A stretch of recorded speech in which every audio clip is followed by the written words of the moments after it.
Assalamualaikum warahmatullahi wabarakatuh. Selamat pagi Sobat RSUD Cepu. Jumpa lagi di acara Ngobrol Pagi. Namun sebelumnya, agar kamu tidak ketinggalan informasi terkait pengembangan teknologi, informasi terkait dengan kesehatan di Rumah Sakit Umum Daerah Dr. R. Suprapto Cepu, maka jangan lupa untuk like, subscribe, dan share ke teman-teman kamu agar teman-teman kamu juga tidak ketinggalan informasi. Hari ini kita akan membahas sebuah tema yang tentunya berbeda dengan tema-tema sebelumnya, yaitu mengenai penyakit jantung pada usia muda. Kini telah hadir bersama kita narasumber kita pada hari ini. Beliau adalah Dr. Alamanco Koordinov, spesialis penyakit jantung dan pembuluh darah. Langsung saja kita sapa beliau. Selamat pagi, Dokter. Selamat pagi Pak Bambang. Gimana kabarnya, Dokter? Alhamdulillah baik. Alhamdulillah ya, hari ini sehat ya, Dokter ya. Ya, Dokter, jadi hari ini kita akan berbincang membahas tema terkait dengan kehidupan remaja yang sangat berpengaruh kepada kesehatan jantung. Itu. Dimana kita mengenal bahwa penyakit jantung ini sering diderita oleh pasien di usia 40 tahun ke atas. Namun setelah berkembang di akhir-akhir ini, banyak sekali para pemuda yang tiba-tiba meninggal, pingsan, dan setelah didiagnosis ternyata mereka mengidap penyakit jantung. Nah, kira-kira apa yang menyebabkan para pemuda di zaman sekarang ini sampai mengalami kondisi atau masalah pada kesehatan jantung mereka, Dok? Sebelumnya saya sapa sobat pendengar sekalian, Sobat RSUD Cepu, selamat pagi. Assalamualaikum warahmatullahi wabarakatuh. Waalaikumsalam. Sedikit koreksi Pak Bambang, nama saya panggilannya Alamanco, bacanya bukan Alamanco. Oh, gitu. Siap, Dokter. Iya. Ya, kalau kita menengok ke belakang, Pak Bambang, betul sekali. Penyakit jantung yang kita bahas di sini kan penyakit jantung koroner ya. Iya. Bukan penyakit jantung bawaan. Kalau penyakit jantung bawaan, ya sejak lahir dia sudah membawa penyakit jantung itu. Tapi penyakit jantung koroner itu pada awalnya itu diderita sebagian besar oleh orang-orang yang sudah di atas 50 tahun ke atas. Kalau laki-laki 50 tahun ke atas. Kalau perempuan mungkin lebih ke atas lagi kalau dia sudah premenopause atau menopause. Nah, cuman kenyataannya saya juga mengalami sendiri selama praktek di Kabupaten Blora, di Cepu juga. Itu pasien-pasien yang mengalami penyakit jantung koroner, serangan jantung, trennya lebih muda dari sebelumnya. Biasanya 50 tahun, 60 tahun ke atas, sekarang lebih turun lagi, lebih muda lagi, 40 tahunan sudah terkena, early 40, 40 tahun awal sudah terkena penyakit jantung orang. Bahkan trennya lebih muda lagi, ada yang 30-an, bahkan ada satu pasien yang pernah saya rawat itu 20 tahunan, 19 atau 20 awal itu sudah mengalami. Gitu. Nah, itu kan menjadi pertanyaan besar, apa sih yang terjadi pada pemuda-pemuda ini? Pemuda itu umur berapa Bang? Kita masih pemuda Bang ya? Nah, kalau kita sudah menginjak masa dewasa. Oke. Kalau masih pemuda yang masih 20-an masih sangat jarang Bang. Trennya masih 30-an dan 40 awal lah. Itu kan sudah sangat mudah untuk penyakit jantung koroner. Nah, kalau yang bisa dicermati adalah adanya beberapa faktor resiko yang seringkali membuat seseorang mengalami penyakit jantung koroner di onset yang lebih muda, lebih awal. Yaitu yang pertama itu diabetes. Jadi diabetes itu menurut saya yang paling cepat dan paling menyebabkan penyakit jantung koroner datangnya lebih cepat ini. Nah, yang kedua hipertensi yang tidak, jadi diabetes yang tidak terkontrol, hipertensi yang tidak terkontrol, kemudian merokok itu yang ketiga, kemudian ya gaya hidup yang tidak sehat, obesity dan lain sebagainya. Nah, dan kesemuanya itu sebenarnya terkait dengan pola hidup sebenarnya, karena diabetes itu juga kalau orang bilang diturunkan juga tidak serta-merta diturunkan. Yang sebenarnya yang diturunkan itu adalah pola hidupnya, pola makannya, terlalu banyak gula yang berlebihan dan lain sebagainya. Ya itu di awal Pak Bambang. Jadi memang kenyataannya trennya lebih mudah onset serangan jantung, penyakit jantung koroner. Itu yang memang harus perlu diperbaiki untuk para pemuda dan para kayak kita ya, pemuda-pemuda. Berarti dari penyakit jantung itu sebenarnya disebabkan karena adanya penyakit penyerta sebelumnya, seperti diabetes, hipertensi, kan gitu.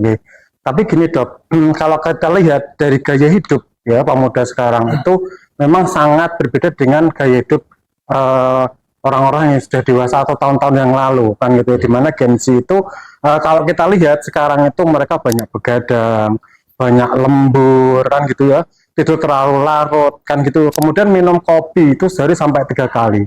Kira-kira dengan gaya hidup seperti itu, apakah juga memberikan pengaruh, Dok? Oke, baik Pak. Kita ulas, saya highlight satu-satu yang tadi disampaikan. Yang pertama, Gen Z itu kita kenal, Pak. Gen Z itu sekarang itu kita sering menyebutnya dengan Gen Z, Dok. Jadi kalau orang-orang nanti ada namanya Gen Alpha gitu ya, yang anak kecil sekarang ini sudah disebut dengan Gen Alpha gitu. Yang saya lihat yang pertama tadi adalah kebiasaan entah bekerjanya ataupun tugas-tugas kuliahnya yang sering kali membuat kita bergadang larut malam, Pak. Jadi, nah sebenarnya Allah menciptakan siang dan malam itu sebenarnya ada tujuannya. Siang itu untuk bekerja dan mencari nafkah, malam itu untuk pakaian, untuk istirahat. Dalam Al-Quran seperti itu. Nah, dan itu juga ada secara fisiologis, malam itu adalah ya waktu untuk istirahat sebenarnya. Dimana waktu kita tidur dianjurkan untuk membuat suasana ruangan jadi gelap, itu waktu dimana growth hormone itu dilepaskan di dalam tubuh itu paling tinggi sebenarnya. Nah, waktu growth hormone dilepaskan itu adalah fase dimana kita memperbaiki tubuh kita. Jadi selama seharian kita beraktivitas, bekerja dan sebagainya, banyak sel-sel tubuh kita yang rusak akan diperbaiki, diremajakan. Nah, itu hanya akan disekresikan saat kita tidur dan paling optimal saat kondisi gelap. Makanya dianjurkan untuk mematikan lampu. Nah, kalau kita nggak tidur, begadang, ya otomatis growth hormone itu akan tidak dikeluarkan, ataupun kalau dikeluarkan sangat minim sekali. Nah, yang terjadi apa? Ya banyak kerusakan sel-sel dalam tubuh yang tidak diregenerasi dengan baik, dengan sempurna.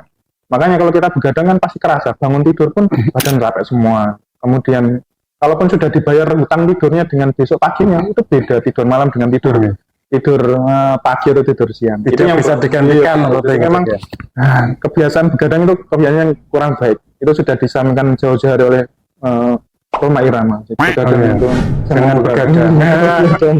begadang ada. Tapi kalaupun terpaksa begadang, itu menurut saya ya, waktu yang paling optimal itu awal-awal malam. Jadi Rasul kalau menganjurkan kepada kita tuh setelah isya kalau nggak ada apa-apa ya tidur. Jadi kalau mau begadang ya di sholat isya tidur dulu lah. Tidur 2 jam, 3 jam itu sebenarnya sudah cukup. 2-3 jam lah. Habis itu bangun mulai ngerjakan lah. Jadi awal-awal itu biar ada istirahat buat tubuh kita, kemudian ada perbaikan dari tubuh kita dari growth hormone itu dan sebagainya. Kemudian kalau memang tidak bisa dihindari harus begadang tugas pekerjaan dan sebagainya dan harus begadang sejak awal malam, ya itu bagaimana ya? Ya harus diimbangi dengan istirahat dibayar di lain waktu dan nutrisinya harus cukup. Nah, kemudian yang kedua tadi yang saya lihat kopi. Jadi teman begadang ini kan kopi ya, Pak. Kalau secara ilmiah tinjauan medis yang saya ketahui, kopi itu tidak sebegitu jahatnya. Bahkan ada banyak efek manfaat positifnya, kafein dan lain sebagainya yang terkandung dalam kopi, khususnya kafein itu mempercepat metabolisme dalam tubuh kita. Orang yang diet, yang pengen menurunkan berat badan ya bisa dibantu dengan kopi. Ada manfaatnya. Ada manfaatnya. Dia stimulan buat otak kita, biar kita melek. Itu minuman orang-orang ilmuwan, orang zaman dahulu, orang-orang alim zaman dulu yang pengen begadang malam ya emang kopi. Sebenarnya buat saya kopi tidak jahat. Nah, mungkin yang dipermasalahkan minum kopi nanti tensinya naik tinggi bagaimana? Nah, kalau dari studi penelitian yang saya ketahui, memang buat orang yang awam yang nggak pernah biasa ngopi, minum kopi, secangkir kopi, mungkin itu bisa menaikkan tekanan darah mungkin 5-10 mm Hg, milimeter merkuri hanya sesaat. Jadi itu ya turun lagi kayak normal. Buat orang-orang yang sudah minum kopi, itu bahkan tidak ada efek menaikkan tensinya, jadi ya stabil aja. Nah, mungkin kalau nggak terlalu lebih itu tidak masalah. Itu 2-3 kan cangkir sehari. Nah, yang jadi masalah itu temennya kopi ada rokoknya, nah itu yang baru nggak sehat. Kopi sama gorengannya, lah itu yang baru nggak sehat. Jadi kalau kopi sendiri sebenarnya tidak menimbulkan masalah. Cuman teman-temannya kopi ini yang sering menimbulkan masalah kan gitu ya, Dok. Mungkin gorengannya, rokoknya, vapenya ini yang menjadikan masalah bagi tubuh. Dari hal ini mungkin kalau kita tarik kesimpulan gitu, dimana kalau sebenarnya tidur itu memang kita harus tidur secara cukup. Kalau memang kita harus begadang, kita harus tidur dulu, baru nanti tengah malam kita bisa bangun untuk mengerjakan sesuatu. kan gitu. Jadi memang kita memerlukan waktu yang cukup untuk istirahat kan itu. Oke dok, misalkan seperti ini dok, tadi disebutkan kalau teman-teman kopi atau kopi itu tidak menimbulkan masalah, tapi kalau kita lihat dok, sering para pemuda sekarang itu kalau minum kopi nggak manis itu nggak suka kan gitu ya. Demikian juga ketika ditawari minuman, nah, para pemuda itu memilih minuman-minuman yang sekarang itu bervariatif dengan kandungan gula yang tinggi. Misalkan kopi dengan gula aren, boba, ataupun kopi-kopi yang sangat manis atau kopi saset kan gitu. Dan itu diminum juga lebih sehari bahkan bisa 3 kali, 4 kali. Nah kira-kira dengan kadar gula yang tinggi itu bisa enggak dok mempengaruhi kinerja jantung sehingga menyebabkan gitu ya para muda sekarang itu lebih bermasalah ke jantung lebih dini gitu. Oke. Saya nambahkan satu Pak. Jadi kalau kopi tadi insya Allah banyak manfaatnya ya, meskipun ada efek negatifnya mungkin ada beberapa. Salah satunya kalau punya riwayat gastritis, sakit lambung ya jangan minum kopi. Itu kan bikin lambung sakit. Nah, tadi kalau disampaikan Pak Bambang teman-temannya kopi. Dan juga trennya suka manis ya Pak Bambang. Iya, dok. Karena itu manis banget. Sebenarnya yang bikin manis itu apa sih? Yang bikin kopi, bukan yang bikin kopi yang manis ya? Iya. Okay. Kalau penjual manis saya juga suka dong. Iya, tapi sekarang mungkin tren apa ya? Berita informasi dari media internet, dari YouTube dan lain sebagainya, dari podcast kayak kita, dari Instagram kan banyak banget ya. Termasuk mungkin tentang informasi tentang kesehatan, yang mana gula seringkali dikambing hitamkan. Iya, dikambing hitam sebagai penyebab berbagai masalah kan gitu. Iya betul. Nah, sebenarnya ya dibilang benar ya benar, dibilang salah ya tidak sepenuhnya betul semuanya. Karena gula itu sebenarnya esensial buat tubuh kita. Kita tanpa gula ya tidak bisa bekerja dengan optimal tubuh kita. Otak kita tuh jaringan sel otak kita itu butuh glukosa untuk ya benar-benar glukosa untuk bekerja gitu. Kemudian sel-sel otot. Sebenarnya glukosa itu kayak bensin buat kendaraan untuk bekerja. Nah, yang jadi energi ya, Dok ya. Yang jadi masalah adalah konsumsi yang berlebihan gitu. Jadi kalau gulanya sangat berlebihan, ya berlebihan antara orang satu dan orang lain itu beda-beda juga. Mengkonsumsi gula paling tinggi itu apa? Otot. Jadi yang membakar gula paling tinggi otot. Jadi orang-orang yang pekerjaannya, aktivitasnya berat atau suka olahraga yang high intensity, futsal, sepak bola, lari, sekarang kan trennya lari-lari, atau orang yang pekerjaannya fitness secara alami, maksudnya mbah-mbah yang di sawah nyangkul, atau ngarit, itu yang kan banyak aktivitas berat yang itu menurut saya tidak masalah mereka konsumsi gula, glukosa. Gula kan bentuknya bisa gula pasir gitu, itu yang nggak sehat secara keseluruhan. Nasi itu kan biasanya orang jangan banyak makan nasi ini. Nah kalau Pak tani di desa tidak suruh makan nasi terus nanti nyangkul pingsan loh.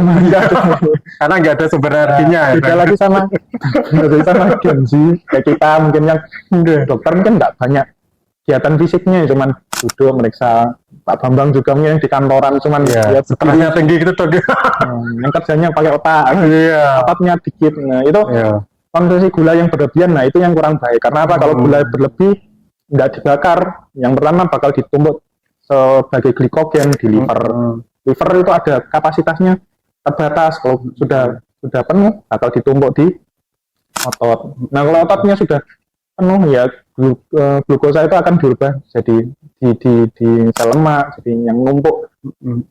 Bakal orangnya kelihatan gemuk. Jadi yang nggak sehat sebenarnya gula yang berlebihan, dan berlebihan tadi saya sampaikan tiap orang beda-beda kebutuhannya. Kalau dia yang nggak banyak aktivitas fisiknya, ya terlalu banyak minum manis, ya nggak baik juga. Itu ya bakal kelihatan berat tubuh kita. Kalau kita kok tambah lama berat badan, timbangnya tambah naik, terus kita nyalain timbangnya, timbangannya nggak akurat.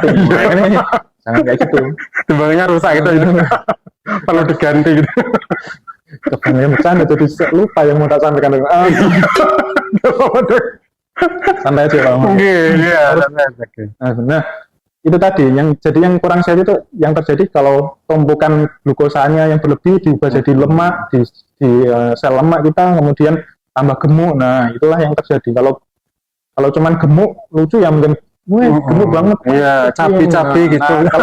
Kalau yang sel lemaknya yang numpuk cuman di jaringan lemak yang tidak masalah. Tapi tubuh kita itu ada pembuluh darahnya mulai dari ujung kepala ujung kaki. Nah kalau lemaknya, plak-plaknya itu mulai nempel di pembuluh darah, nah itu yang nggak sehat. Sumbatan di pembuluh darah otak bisa sebabkan stroke, sumbatan di pembuluh darah koroner bisa bikin serangan jantung. di ginjal ya gagal ginjal dan lain sebagainya. Karena kan banyak orang yang mungkin apa ya nggak suka yang pahit atau asam, pengen yang manis terus. Nah, kan banyak substitusinya, ada yang pakai gula stevia atau yang ya merek yang baba slim. Nah itu kan ada pemanis tapi nggak banyak glukosanya, nggak menaikkan glukosa. Oh, bisa disiasati dengan seperti itu gitu ya. Tapi membatasi gula itu menurut saya kurang bagus, karena hanya mengurangi. Lebih baik itu dibakar gulanya. Jadi olahraga itu lebih baik. Diimbangi dengan aktivitas. Gitu. Nah, saya sering bilang ke pasien Pak Bambang. Pasien yang kepala jantung kan tentunya dengan penyakit jantung Pak Bambang.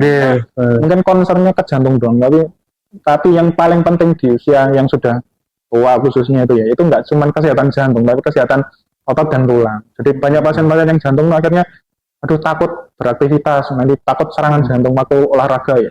Ya kalau sudah terkontrol ya bisa sih olahraga lagi. Karena kalau kita semakin jarang beraktivitas, otot jarang digerakkan, ya akhirnya otot jadi atrofi kan sudah banyak informasi ya kan. Semakin usia di atas 40, semakin tahun otot semakin mengecil. Apalagi nggak dibuat aktivitas, nggak buat olahraga, otot makin kecil, tulangnya makin rapuh, yang terjadi ya itu tadi sarkopenia, osteoporosis. Nanti yang akhirnya waktu terjadi waktu usia tua, ya penyakit tua yang datang. Penyakit tua itu nggak bisa ngapa-ngapain, terus akhirnya sakit yang lain-lain baru datang semua. Sekarang memang kalau kita melihat perkembangan Gen Z ya, pemuda-pemuda sekarang itu, kalau kita lihat memang mereka itu jarang melakukan aktivitas fisik, Dok. Kalau kita lihat mereka pasti banyak main HP, scroll HP, medsos yang hanya goyang-goyang kan gitu ya, dimana sangat minim sekali melakukan aktivitas. Nah, dengan kondisi seperti itu, minim aktivitas, bisa nggak sih itu berpengaruh terhadap kesehatan jantung? Karena kalau saya dengar sih, orang yang nggak pernah aktivitas itu menjadikan jantung tidak terbiasa untuk atau tidak melakukan pemompaan secara normal, di mana dia akan menjadi jantung yang malas untuk memompahkan darah ke seluruh tubuh. Itu ada hubungannya nggak sih? Ya ada secara tidak langsung, tapi insya Allah nggak ada istilahnya jantung yang sering dibuat malas-malasan ikut malas jantungnya, insya Allah nggak ada.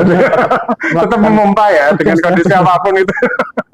Memang detak jantung itu bervariasi mengikuti kebutuhan tubuh kita. Kalau kita istirahat, kita santai, tenang, pikiran tenang, detak jantung pasti ikut lambat. Itu kita aktivitas fisiknya naik atau stresnya naik, pikirannya naik, detak jantung ikut menyesuaikan. Nah, kalau olahraga itu sendiri sih lebih berpengaruh tadi yang saya sampaikan Pak Bambang. Kalau dia sedentary life, suka rebahan, main scroll HP, itu kalau cuman gitu doang sih enggak masalah ya. Maksudnya enggak cuman kebanyakan itu ya diikuti dengan pola hidup yang nggak sehat lainnya, makanan yang nggak sehat. Makanya nggak sehat nggak cuma gula aja ya, makanan yang karsinogenik yang lainnya itu banyak dengan penguat rasa yang terlalu besar itu akhir-akhirnya ujung-ujungnya ya jadi obesity dan juga metabolic syndrome yang lainnya, yang itu akhir-akhirnya ya ujung-ujungnya nggak baik ke jantung. Nah, mungkin harus dipertimbangkan apa ya, scrolling HP yang sehat. Jadi scrolling sambil ngeplank kan bisa Bang. Iya. Gini terus kan olahraga tanpa jadi sarannya nanti para muda sekarang kalau main HP bisa sambil ngeplank gitu, olahraga sambil main HP itu. Gitu.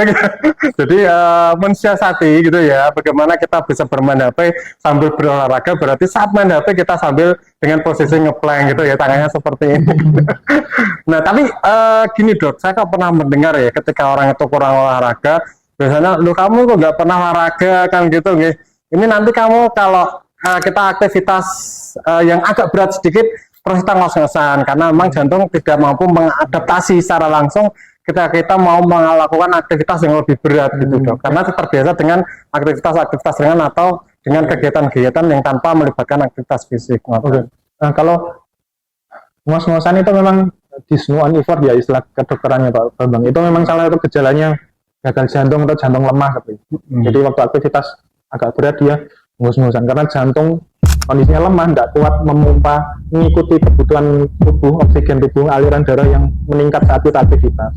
Nah, itu akhirnya ngos-ngosan. Tapi pada orang-orang yang nggak pernah olahraga terus waktu dibuat aktivitas agak berat ngos-ngosan, itu bukan selalu jantungnya lemah, enggak Pak. Itu memang karena kapasitas fungsional atau kemampuan tubuhnya itu yang nggak bagus gitu. Jadi bukan jantungnya yang lemah.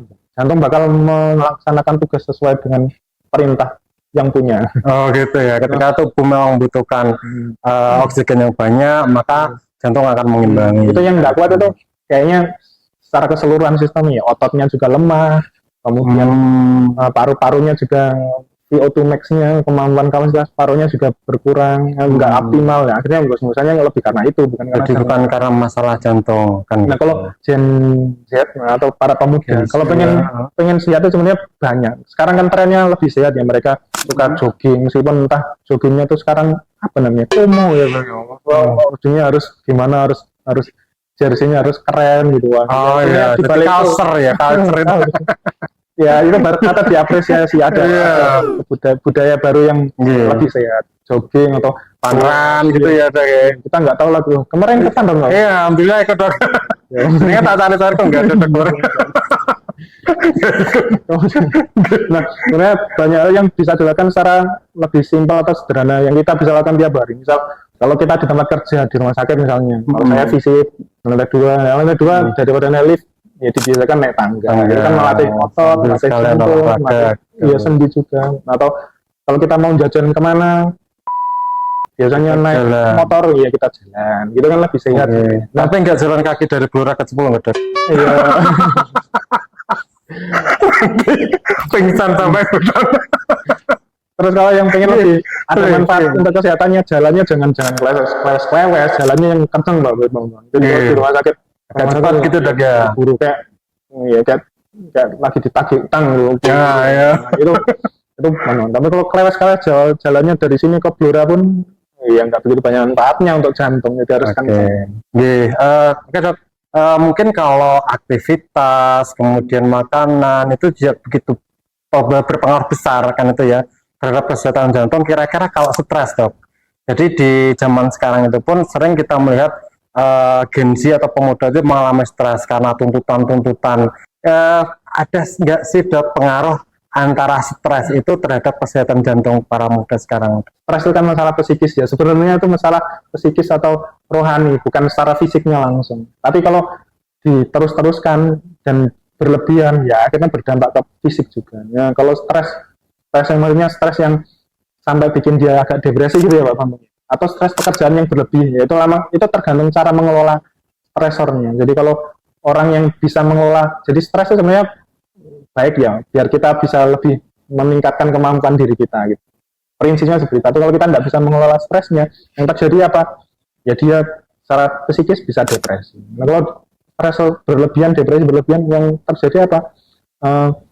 Kalau dari fisiknya itu sistem simpatis, adrenalin dan lain sebagainya itu cenderung lebih tinggi, dan tingginya itu konstan seharian gitu. Selama dia melek stres, ya adrenalnya tinggi terus. Yang terjadi apa kalau adrenalin tinggi? Ya tekanan darah itu cenderung sedikit agak lebih tinggi. Gula darah memicu tekanan darah. Gula darah agak lebih tinggi dan lain sebagainya, serangkaian hormon. Yang itu lama-kelamaan ya merusak tubuh kita juga. Termasuk jantung. Iya betul juga. Jantung itu terimbas juga. Ya akhirnya ya itu tadi akan berpengaruh ke semua organ yang ada di dalam tubuh, termasuk salah satu jantung itu hidup ya. Karena stres itu pelariannya kadang macam, ya, kadang orang yang nggak bisa mengelola stresnya, nggak bisa menghadapi menyelesaikan, dia kan akhirnya akan mencari pelarian ya. Akhirnya ada yang pelariannya makan, yang ada yang mabuk-mabukan, ya seperti itu, harus dikelola dengan baik. Selain stres, mungkin tadi teman-teman kopi ya gitu ya. Kalau kita bicara teman-teman kopi sebenarnya banyak ya, karena mungkin kopi ini gaul, Dok. Jadi temennya banyak kan gitu. Nah, salah satu teman kopi itu biasanya adalah rokok. Nah, di zaman sekarang kan ada yang namanya vape.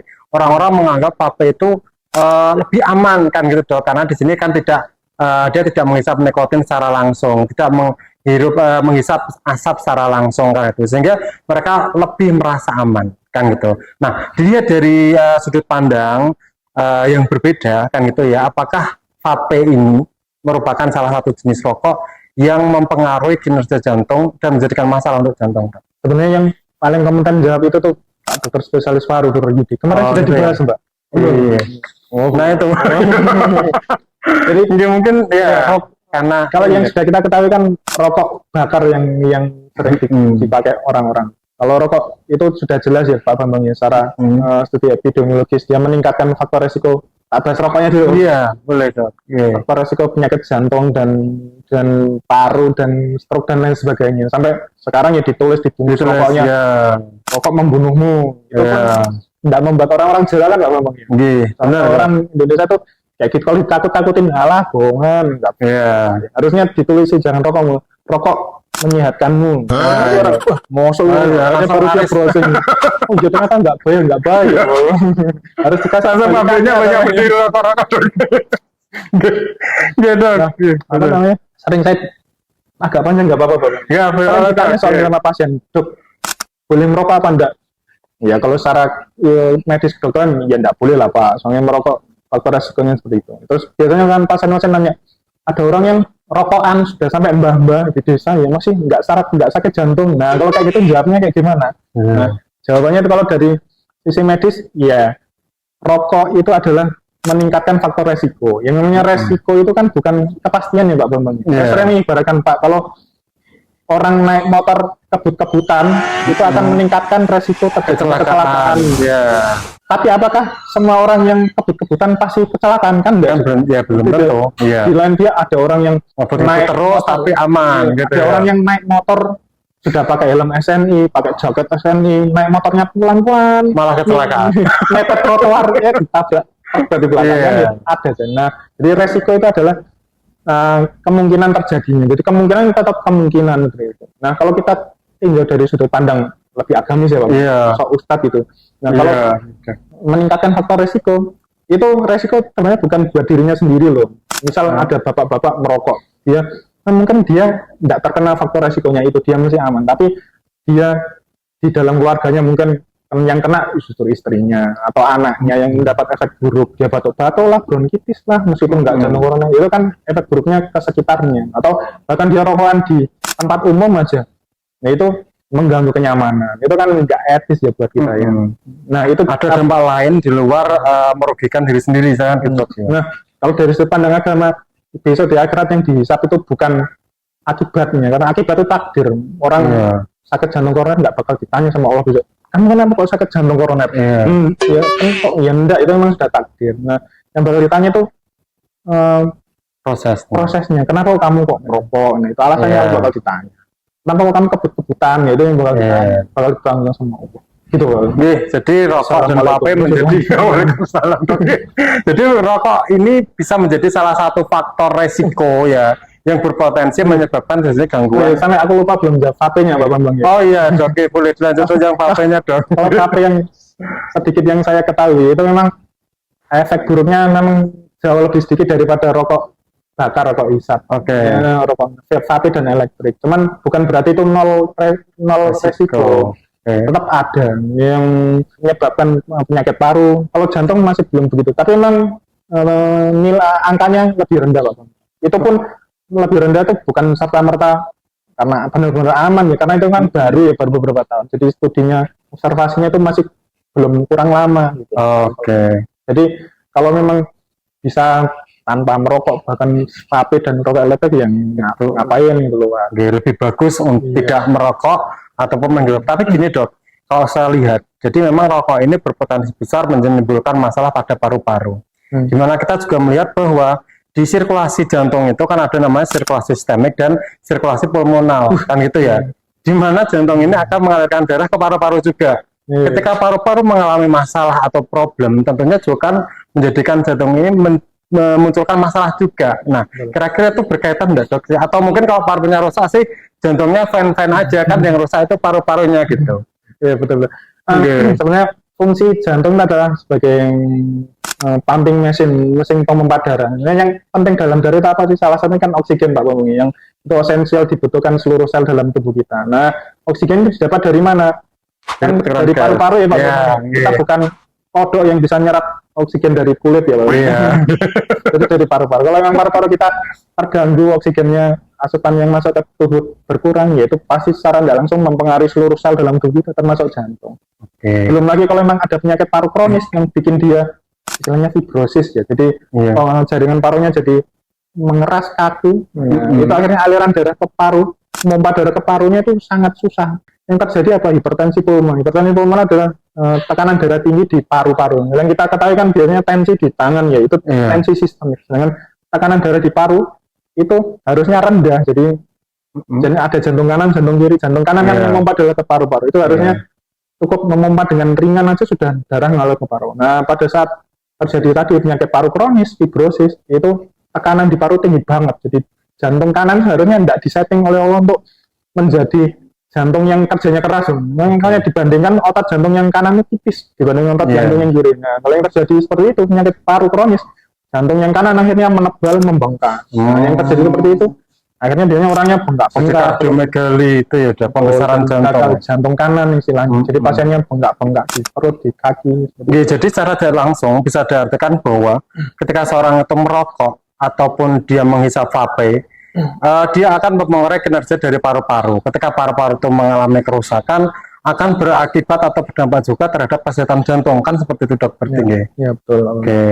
Oke, Dok. Sekarang kalau dari faktor yang lain kita melihat, Dok, ada juga yang mengatakan bahwa beberapa penyakit ini merupakan penyakit-penyakit genetik atau keturunan dari orang tuanya. Nah, untuk penyakit jantung ini sendiri, apakah ada salah satu faktor gitu ya? Apakah faktor genetik ini merupakan salah satu faktor pencetus seseorang mengalami gangguan jantung, Dok? Memang ada beberapa penyakit jantung yang itu memang diturunkan secara genetik gitu. Tapi kalau penyakit jantung korona itu tidak diturunkan secara genetik juga, Bang. Yang lebih diturunkan itu yang saya bilang di awal tadi itu pola hidupnya. Jadi kita hidup seperti apa kan biasanya ngikut asuhan orang tua ya. Kita makan seperti apa itu ya sejak kecil orang tua kita ngasih makan kita apa kayak gitu. Nah, itu yang menyebabkan kita bisa tumbuh berkembangnya dewasa tuanya seperti apa. Yaitu sebenarnya kenapa kok mirip-mirip ya anaknya kok sakit gini karena ternyata bapaknya simbahnya dulu juga sakitnya sama itu. Nah, orang bilang itu turunan ya. Nah, yang diturunkan sebenarnya itu pola hidupnya salah satunya. Meskipun kalau dari sisi medis ya ada yang secara genetik diturunkan. Tapi kalau menurut saya lebih ini pendapat saya Pak ya. Iya. Itu dari pola hidupnya yang diturunkan sama. Pola hidupnya nggak sehat. Iya. Kira-kira, Dok, kalau bicara masalah lain terkait dengan kesehatan jantung, orang-orang itu menyebut oh itu orangnya gendut gitu ya. Kalau orangnya gendut biasanya jantungnya terdesak sehingga tidak bisa memompa secara optimal. Jadi itu benar nggak, Dok? Ketika kita ternyata obesitas kan gitu ya, tubuhnya itu besar banget. Karena kalau kita lihat orang yang tubuhnya gendut, obesitas yang besar itu kalau jalan sudah menggeh-menggeh kan gitu ya, sudah terengah-engah. Nah, kira-kira ada nggak sih, Dok, yaitu pengaruh dari obesitas itu terhadap kesehatan jantung? Itu pertanyaannya ada di daftar atau ada, Dok, ya? Pola makan dan obesitas. Saya baru dengar tadi kok lucu gitu, baru dengar kalau saking obesitasnya terus bikin jantung terdesak, saya insya Allah enggak apa-apa. Jantung punya tempat tersendiri di dada kita. Jadi seberapa besar gendutnya, obesitasnya sampai morbid seperti apa ya, dia adanya di luar di abdomen, nggak bakal menekan ke atas. Nah, yang terjadi kalau kalau seseorang mengalami kegemukan yang morbid, yang sudah tidak sehat, dia gampang gos-gosan atau aktivitas, itu ya bukan karena jantungnya yang lemah, tapi karena memang beban tubuhnya yang berat. Bapak memang kuat ngangkat galon kosong. Kalau galon kosong berapa kilo? 10 kiloan lah, 12 kan kuat ya, Bang ya. Insya Allah kuat ya. Sekali berapa kali kalau kayak sini? Berapa kali? Saya 20 kilo saya bisa 30 kali tuh. Fitness kayak gitu. Iya. Tapi bayangkan Pak Bambang, kalau Bapak Bambang gendong galonnya itu seharian 24 jam, kuat apa enggak? Kan yang gos-gosan juga. Itu analogi yang sama pada orang-orang yang obesitas. Dia tuh gembel. Diibaratkan mereka itu seperti menggendong gitu ya, seperti galon kemana-mana seharian, nggak ditaruh-taruh. Iya. Oh gitu. Jadi kalau orang obesitas itu diibaratkan seperti mereka memikul beban kan gitu ya, sehingga mereka lebih cepat kecapean kan gitu, Dok. Bahkan ada Rai pun kalau gembel galon seharian ya pasti nggak bisa juga. Oke, Dok. Kemudian, Dok, untuk tanda-tanda ya, tanda-tanda dari penyakit jantung yang muncul, sering orang itu mengabaikan. Misalkan, oh saya kok agak sesek ya, tapi nggak ngapa-ngapain kan gitu ya. Oh saya kok cepat lelah gitu, tapi juga dia papain kan gitu ya. Oh merasa biasa nanti hilang sendiri. Oh saya nanti tidur juga hilang sendiri. Kira-kira ada nggak, Dok, tanda atau gejala-gejala yang mungkin sebenarnya itu merupakan tanda gejala masalah pada jantung, cuman itu sering diabaikan oleh banyak orang. Gejala jantung di sini yang kita bahas, kita persempit jantung koroner ya Pak Bambang. Iya. Jadi kalau penyakit jantung koroner itu yang terjadi adalah penyempitan dari pembuluh darah koroner jantung kita, yang numpuk di situ ya plak-plak kolesterol dan lain sebagainya. Nah, jantung itu sendiri kan otot yang memompa darah, Pak. Jantung itu selain dia memompa darah ke seluruh tubuh, dia itu juga butuh darah juga, asupan darah, oksigen, nutrisi dan sebagainya untuk dirinya sendiri yaitu. Nah, yang mencukupi nutrisi buat jantung itu sendiri adalah pembuluh koroner jantung itu. Nah, kalau ada sumbatan di situ, selama dia sumbatannya tidak cukup berat, dan jantung masih dapat aliran darah yang cukup dengan penyempitannya itu tidak bakal menimbulkan gejala apa-apa Pak Bambang. Tapi begitu sumbatannya semakin memberat, biasanya sumbatannya kita anggap persentasenya 60%, 70% ke atas, itu baru mulai sering terjadi keluhan gejalanya. Nah, gejalanya yang khas adalah itu tadi nyeri dada. Nyeri dada itu seringkali di sebelah kiri ya, jantung di sebelah kiri. Tapi ya ada pasien-pasien yang nyerinya ke kanan atau menjalar ke leher, ke tangan. Nah, nyerinya waktu aktivitas, tidak hanya aktivitas ya, waktu detak jantung semakin kencang. Jadi detak jantung semakin kencang itu waktu apa? Waktu kita aktivitas agak berat, olahraga, bekerja yang berat, atau kalau enggak kita lagi pikirannya tinggi tadi, stresornya tinggi, terus kita cemas, atau kita emosi marah-marah, itu kan detak jantung kencang. Nah, pada waktu saat seperti itu, kemudian dada kita sakit. Nah, itulah salah satu ciri-ciri penyakit jantung koroner di awal. Jadi nyeri waktu aktivitas atau lagi stres, emosi, atau begitu kita istirahat duduk, hilang. Jadi misalnya detak tani nyangkul, atau ngarit gitu, penyeri, itu sakit, begitu dia istirahat hilang, aktivitas lagi sakit lagi, baru istirahat hilang. Nah, seperti itu gejala jantung koroner. Nah, kalau lebih dibiarkan terus menerus, lama kelamaan bisa jadi serangan. Kalau nggak serangan jantung ya penyakit jantung kronis juga. Jantungnya lama kelamaan nyumbatnya nggak sampai total, tapi berat. Lama kelamaan jantungnya jadi melemah, nggak dapat aliran darah yang cukup, makanya jantungnya bengkak juga. Nah, kalau saya seperti itu, ya gejalanya gos-gosan itu tadi Pak Bambang. Tapi ada tapinya Pak Bambang. Iya. Saya beberapa kali datang pasien itu yang masih muda, jadi umurnya mungkin kadang ada yang belasan tahun, ada yang 20 tahunan, terus dia nyeri dadanya. Nah, terus dia ke poli jantung, yang nggak salah sih, mungkin dia khawatir. Mungkin orang tuanya khawatir, kamu jantungan ya.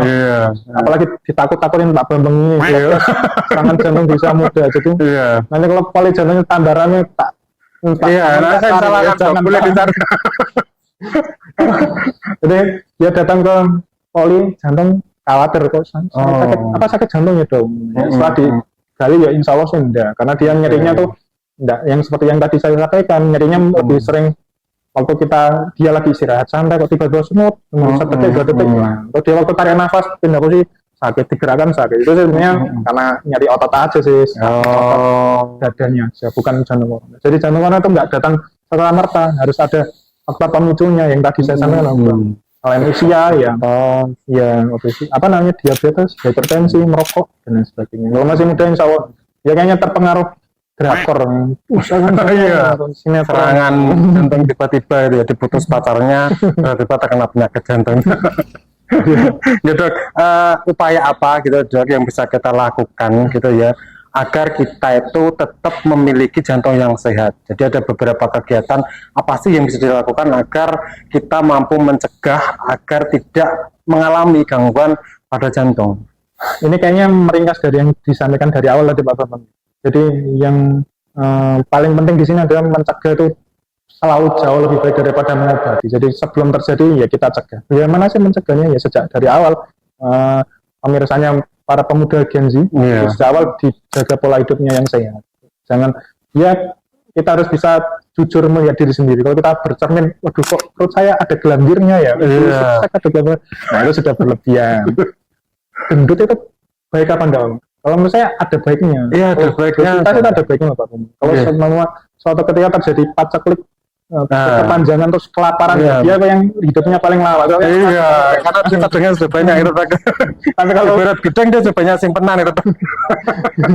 Oke, kembali Pak Bambang. Jadi dijaga pola hidup sehatnya, obesitas, bercermin, jaga nimbang itu. Kalau memang berlebihan berat badannya ya kita harus atur, entah asupan kalori yang kita kurangi atau ya aktivitas fisiknya yang kita tambah. aktivitas fisik yang ditambah itu pilihan yang lebih baik Pak Bambang, karena kita membakar kalori, kita melatih otot jadi lebih terlatih, melatih jantung dan lain sebagainya. Jadi olahraga itu tetap baik. Kemudian dijaga, mungkin kata orang bilang ada turunan. Kalau kita lihat, ya anggap aja memang ada faktor keturunan yang gitu. Kalau orang tua kita, keluarga kita kok ada yang diabetes, kita harus lebih alert, lebih aware. Sejak muda kita jaga pola makannya yang tadi. Kemudian ya kalau kita ada check up tahunan dicek seperti apa. Kalau sudah mulai terindikasi naik, ya lebih hati-hati lagi. Jadi harus kontrol gulanya sama tensinya. Kalau tensi itu jangan waktu, kadang kan ada di car free day. Iya. Ada cek kesehatan gratis. Waktu habis lari-lari baru berhenti tensi pasti tinggi.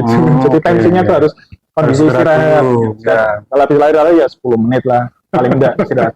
Baru di tensi. Nah, karena apa? Karena gula dan tensi itu silent killer, dia nggak ada gejalanya. Ada orang yang mungkin tensinya 200 tapi nggak pusing dan dia bangga, tensinya 200 tapi sakit tapi nggak pusing, dia bangga seolah-olah bangga. Nah, itu efek langsungnya yang berbahaya bisa jadi kalau ada aneurisma di otak, pecah pembuluh darah otak ya bisa. Tapi kalau efek jangka panjangnya ya dia lama-lama merusak pembuluh darahnya, endotelnya. Lama-lama bukan sekarang, mungkin 10 tahun lagi berapa ya pas hampir pasti lah ya. Saya nggak bisa memastikan tapi hampir pasti nanti kemana-mana, ke ginjalnya, ke jantungnya, ke sarafnya, mana yang lebih dulu. Begitu sebabnya. Kemudian ya merokok itu banyak kebiasaan yang harus dihindari. Merokok itu bisa loh, merokok yang sehat. Pak Bambang sudah tahu tipsnya. Gimana dok? Jadi ya kalau merokok kan rokok, kemudian koreknya Pak ya. Rokoknya diambil, dimut, terus koreknya dimasukin satu, terus kita lari-lari jogging. Nah, cuma dimut doang. Itu sehat banget. Nanti biar dipraktekkan sama Kenzi yang nonton gitu. Jadi kalau menyerokok cukup ditempatkan di mulut, koreknya disimpan, terus lari-lari sambil gigit rokok. Ngemut rokok. Jadi bisa ditarik kesimpulan bahwa kita memang harus selalu olahraga ya. Kalau memang kita punya faktor terhadap penyakit diabetes atau hipertensi, maka kita lebih harus sering melakukan kontrol ya, melakukan pengecekan ya, karena itu merupakan salah satu faktor resiko yang bisa menyebabkan, yang nanti kedepannya bisa menyebabkan masalah atau bukan pada jantung juga kan gitu. Yang terakhir dok, mungkin ada pesan gitu ya kepada agensi, kepada sobat RSUD Cepu ya, terkait dengan bagaimana agar mereka gitu ya tetap sehat walaupun dengan gaya hidup yang mungkin kurang begitu baik kan gitu dok. Yang pertama, kesehatan itu adalah modal atau aset salah satu yang paling berharga buat kehidupan kita Pak. Karena kalau kita sudah sakit-sakitan, sakit kronis, apalagi apapun yang kita miliki jadi hambar, punya duit banyak ya nggak bisa merasakan, punya apa-apa ya menikmatinya nggak maksimal, meskipun ya pasti ada hikmah di balik sakit itu ya. Tapi sebisa mungkin ya kita jaga kesehatan sedari awal, dari muda, dari sobat sekalian kalau masih muda, jaga pola hidup sehat yang tadi sudah kita bahas panjang lebar seperti itu. Kemudian ya saya juga mengalami sendiri, saya dulu kan pernah muda ya Pak Bambang ya, pun sekarang ya masih muda juga ya, sudah bapak-bapak ya. Pola tubuh kita tuh sudah mulai berubah. Waktu dulu kita waktu masih muda mungkin banyak aktivitas fisik, metabolismenya masih tinggi-tingginya, banyak. Kalau tiap sore Pak Bambang dulu ya olahraga ya. Sampai sekarang masih olahraga dok? Enggak sempat olahraga. Waduh, habis olahraga di tengah. Bagus kalau jaga olahraga. Jadi mungkin dulu kerasa waktu saya masih muda, masih kuliah, masih awal-awal kerja, makan buahnya ya nggak bakal gemuk juga ya. Dulu waktu saya masih muda makan kurus Pak Bambang. Saya kalau makannya nggak banyak itu bersalah. Tidur malam belum makan 2 bungkus nasi goreng itu nggak bisa tidur ya, malah bersalah, takut tidur. Tapi begitu makin usia bertambah, aktivitas berkurang, itu metabolisme ikut turun. Kita makan dikit langsung tabungan di perutnya makin gendut. Itu yang harus disesuaikan gitu. Jadi ya jaga pola hidup kita. Tadi yang saya bilang menjaga kesehatan itu sekarang murah, olahraga teman-teman bisa lari sambil ya beli sepatu, kalau ngikuti yang mahal-mahal ya ngapain gitu ya, sambil nyeker aja ya kadang bisa ya. Terus dibiasakan aktivitas fisik yang tanpa kita sadari tapi sehari-hari di rumah sakit, di tempat kerja, di lantai mungkin kerjanya di hotel lantai 20 naik tangga pingsan aja. Di tangga kelima lantai 5 sudah pingsan. Turunnya nggak usah pakai tangga lagi, udah gelundung. Itu kan hal yang sepele. Iya, iya, iya. Ya, pola hidup Betul. sehat itu dirubah mulai yang paling simpel lah. Dan menurut saya kayak gitu. Katanya siapa ya Pak Gong ya? Mulai dari yang kecil, mulai dari yang sederhana, dan mulai dari sekarang. Itu Oke. siapa yang mau gitu Pak Gong? Saya. Oh iya, barusan Pak Alam ini. Dia dok, jadi sudah banyak disampaikan, banyak sekali informasi yang sudah jenengan berikan kepada para pemirsa, kan itu ya. Mungkin untuk hari ini cukup dok ya. Kita banget terima kasih karena banyak sekali ilmu yang hari ini ya yang diberikan oleh Pak Alan kepada pemirsa dan sobat RSUD Cepu. Demikian para sobat RSUD Cepu. Kami selaku saya moderator dan narasumber Bapak Alamanco. Alamanko Pak Bambang. Ah iya, Alamanco, oke dok. Saya salah dok karena tulisannya kelihatan Alamanco gitu ya, tapi kan Alamanco. Sampai jumpa di acara ngopi selanjutnya, tentunya dengan tema-tema yang lebih menarik. Tapi jangan lupa untuk selalu subscribe, like, dan komen. Akhir kata, mohon maaf jika ada kata-kata. Wassalamualaikum warahmatullahi wabarakatuh. Sampai jumpa.